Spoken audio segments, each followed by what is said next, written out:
Welcome back to All This Math. This is Professor Parker, and check this out. We're about to graph this equation, right, using intercepts. First of all, what is an intercept? When you see them talk about intercepts, they're talking about x-intercepts and y-intercepts.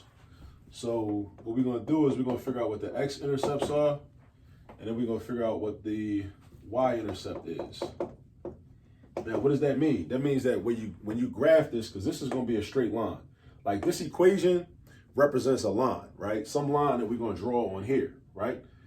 Every equation has its own line, all right? That's all this is. This is the equation that represents a line. Just like if you got a name, you're a person, you're a human being, and you have a name, right?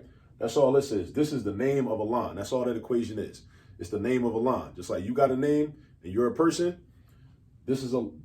lines have names, and their names are equations that look like this, linear equations, right? Everything is raised to the first power, x to the first, y to the first. All right, that's all that is. All right, now, the x-intercept is when you draw the line, that's the point, that's where the line is going to touch or cross the x-axis. The horizontal axis is the x-axis. The vertical axis is the y-axis. So the point where the line crosses the x-axis is called the x-intercept. Y-intercept is the point where the line crosses the y-axis, because this is the y-axis. The y-axis is vertical, goes up and down. X-axis is horizontal, goes left to right.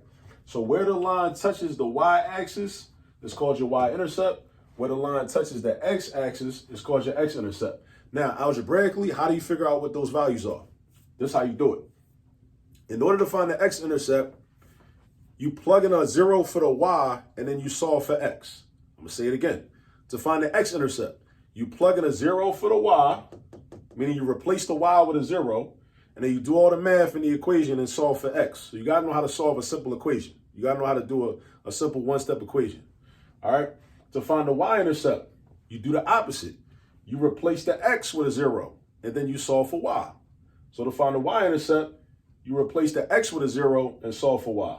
To find the x-intercept, you replace the x with a 0 and solve. No, I'm sorry, I'm tripping. You replace the y with a 0. You always replace the other variable with a 0. If you're trying to find x, you replace the other variable with a 0 and then solve for that variable, right? So to find the x-intercept, we're going to make y 0 and then solve for x. So it look like this. To find the x-intercept, I do 8x plus 3 because I'm trying to solve for x. So I don't make that a 0. This y right here is going to become a 0 when I'm trying to find the x-intercept.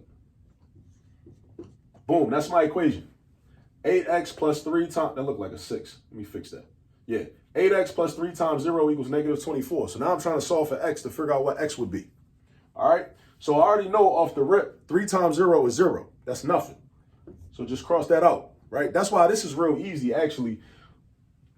When you get the hang of this more, you're going to realize that all you got to do is just basically disregard the other variable because it's going to turn into a 0 anyway.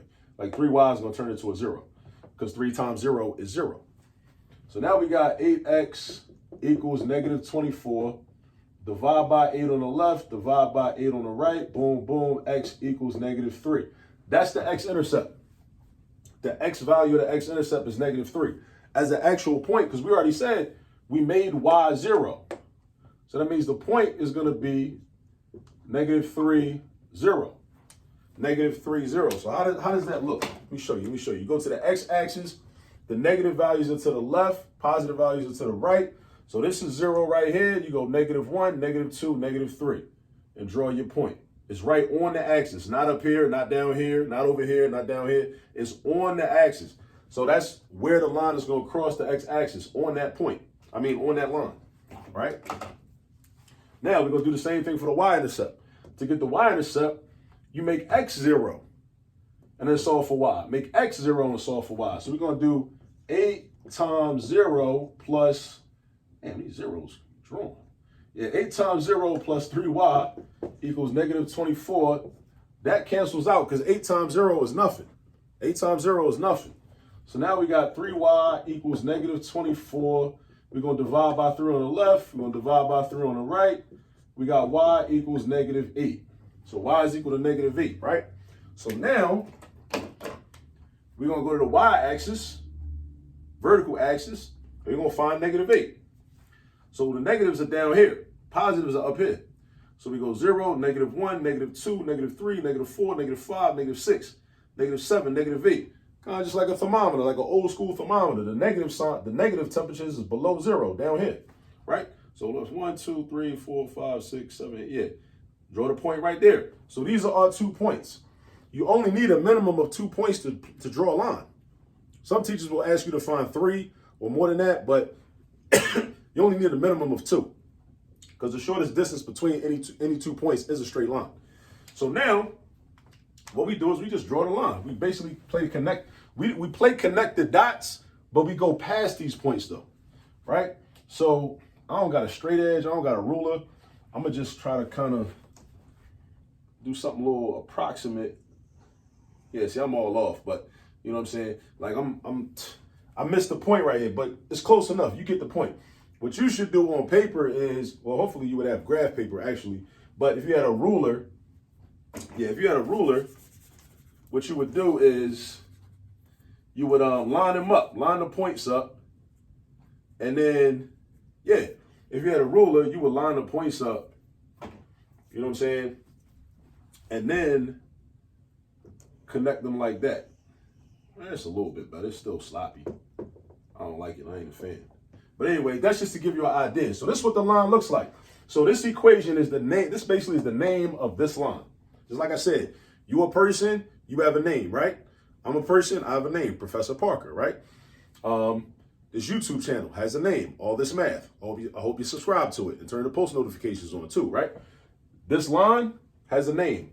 It's this equation right here. 8x plus 3y is equal to -24. Find the x-intercept. You make the y value 0 and you solve for x like we did right here. For the y-intercept, make the x value 0 and we solve for y like we did right here. I forgot to write the point. So if y is -8, again, we already said x was 0. So the coordinates of that point would be 0, -8. And that, my friends, is how you graph a line by using the intercepts. Straight like that. All right? So just go get some more practice. This is a good skill to know. All of your equations won't look like this. This is called standard form of an equation. Most equations are going to be in what we call slope-intercept form, or y equals mx plus b.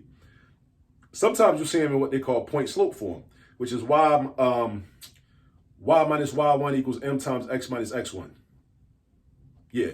But most of the time, you're going to see slope-intercept form, or you're going to see standard form. If it's in standard form, it makes more sense to just plot using the x-intercepts. If it's in slope-intercept form, it makes more sense to plot the y-intercept, wherever that is, and then use the slope number to get to the next point, plot that point, and then play connect the dots.